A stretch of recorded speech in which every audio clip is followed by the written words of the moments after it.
ഓം ശാന്തി 11/9/2024.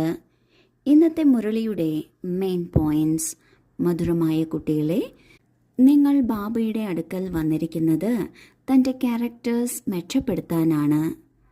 നിങ്ങളിപ്പോൾ ദൈവിക ക്യാരക്ടേഴ്സ് ഉണ്ടാക്കിയെടുക്കണം. നാം എപ്പോഴും മുന്നിൽ വെക്കേണ്ട കാര്യമാണ് നാം എന്തിനാണ് ഇവിടെ വന്നത് എന്നത്. നാം ഇവിടെ വന്നത് ഒരു മികച്ച വ്യക്തിയാകാനാണ്, ഒരു ബെറ്റർ പേഴ്സൺ ആകാനാണ്.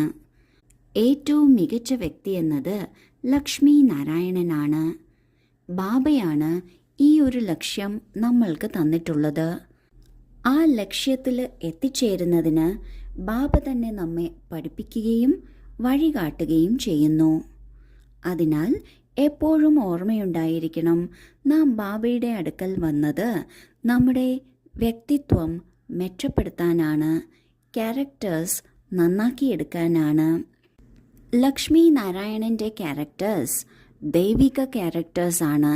അതായത് അവരിൽ ദിവ്യ ഗുണങ്ങൾ ഉണ്ട്. നമ്മളും നമ്മളുടെ ജീവിതത്തിൽ ദൈവിക ഗുണങ്ങൾ കൊണ്ടുവരണം.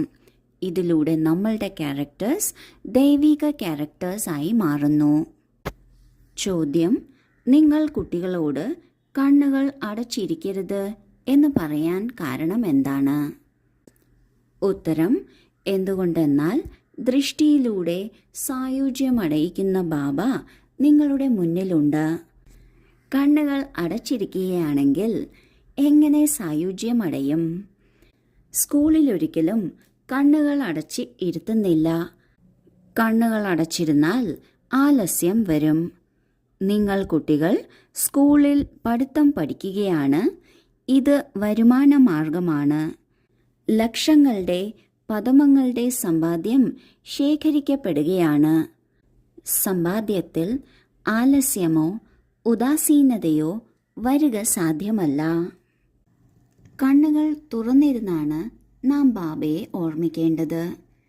എന്തുകൊണ്ടെന്നാൽ കണ്ണുകളിലൂടെ, ദൃഷ്ടിയിലൂടെയാണ് ബാബ നമ്മൾക്ക് എല്ലാ സമ്പത്തും തരുന്നത്, നമ്മളെ ഉയർത്തുന്നത്, നമ്മളിൽ സ്വമാനം നിറയ്ക്കുന്നത്.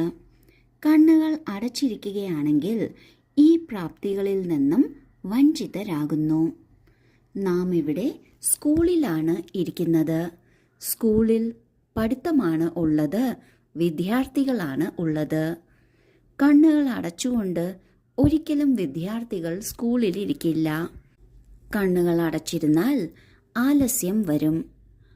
ഈ പഠിത്തമാണെങ്കിൽ ഏറ്റവും ഉയർന്ന ശ്രേഷ്ഠമായ പഠിത്തമാണ്, വരുമാന മാർഗവുമാണ്. ഓരോ കാൽവയ്പിലും ലക്ഷങ്ങളുടെ പദമങ്ങളുടെ സമ്പാദ്യമാണ് ഉണ്ടാകുന്നത്. ഇങ്ങനെ സമ്പാദ്യമുണ്ടാകുന്നു എന്ന അനുഭൂതി ഉണ്ടാകുന്നതിന് നാം കണ്ണുകൾ തുറന്നു തന്നെ ഇരിക്കണം. അങ്ങനെ സമ്പാദ്യം ഉണ്ടാകുന്നു എന്ന അനുഭൂതി ഉണ്ടാകുമ്പോൾ ഒരിക്കലും ആലസ്യമോ ഉദാസീനതയോ ഉണ്ടാകുക സാധ്യമല്ല. ധാരണയ്ക്കുള്ള മുഖ്യസാരം: 1. എന്താണോ ബാബയുടെ സംസ്കാരം, അതേ സംസ്കാരം ധാരണ ചെയ്യണം. ബാബയ്ക്ക് സമാനം ജ്ഞാനസാഗരമാകണം. ദേഹി അഭിമാനിയായിരിക്കുന്നത് അഭ്യസിക്കണം. 2. ആത്മാവാകുന്ന ബാറ്ററി സതോപ്രധാനമാക്കുന്നതിന് നടക്കുമ്പോഴും തിരിയുമ്പോഴും ഓർമ്മയുടെ യാത്രയിൽ ഇരിക്കണം. ദൈവിക ക്യാരക്ടേഴ്സ് ധാരണ ചെയ്യണം. വളരെ വളരെ മാധുര്യമുള്ളവരാകണം. ആദ്യത്തെ പോയിന്റിൽ ബാബ പറയുന്നു, നാം ബാബയുടെ കുട്ടികളാണ്. എന്താണോ ബാബയുടെ സംസ്കാരം, അതായിരിക്കണം നമ്മുടെയും സംസ്കാരം.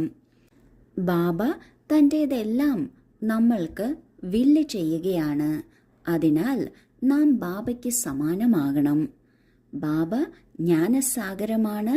അതിനാൽ നമ്മളും മാസ്റ്റർ ജ്ഞാനസാഗരമാകണം. സദാ ആത്മാഭിമാനിയായിരിക്കുന്നത് അഭ്യസിക്കണം. ഓരോ കാര്യം ചെയ്യുമ്പോഴും നാം ആത്മാവാണ് എന്ന സ്ഥിതിയിലിരുന്ന് ചെയ്യണം.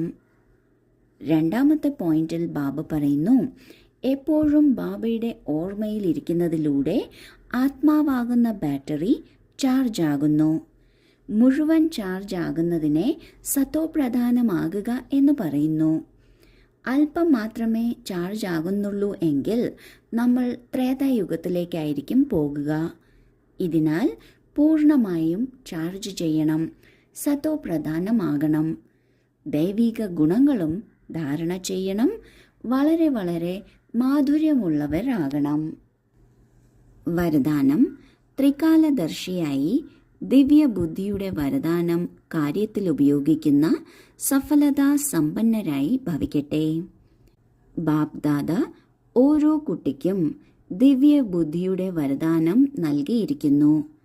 ദിവ്യബുദ്ധിയിലൂടെ തന്നെ ബാബയെയും സ്വയം തന്നെയും 3 കാലങ്ങളെയും സ്പഷ്ടമായി അറിയാൻ സാധിക്കുന്നു.